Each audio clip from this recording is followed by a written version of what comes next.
কালকে তো তুমি এখানে রক্ষা করো বাবা, রক্ষা করো এই লম্পটের হাত থেকে আমার কন্যাকে তুমি রক্ষা করো।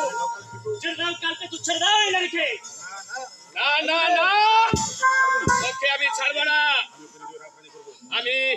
আমি ওকে আমার রাজরানী করবো।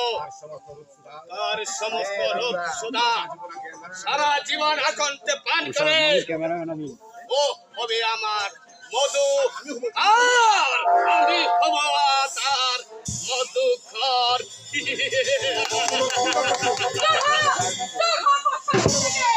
আবার বলছি কালকে তুই ছেড়ে দাও এই নারীকে,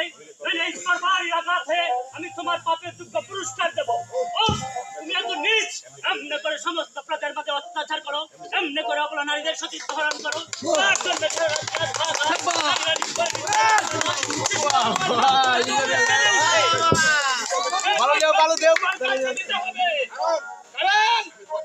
আমি তোমার মিত্র নই।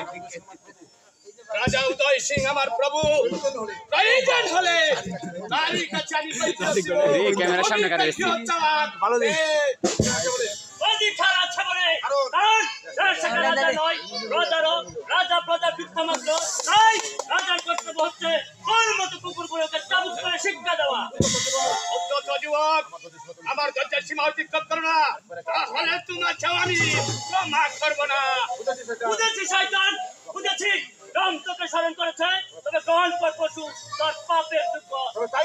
তবে এসো, তবে তোমার উদ্যতের স্বাদ আমি মিটিয়ে দিচ্ছি।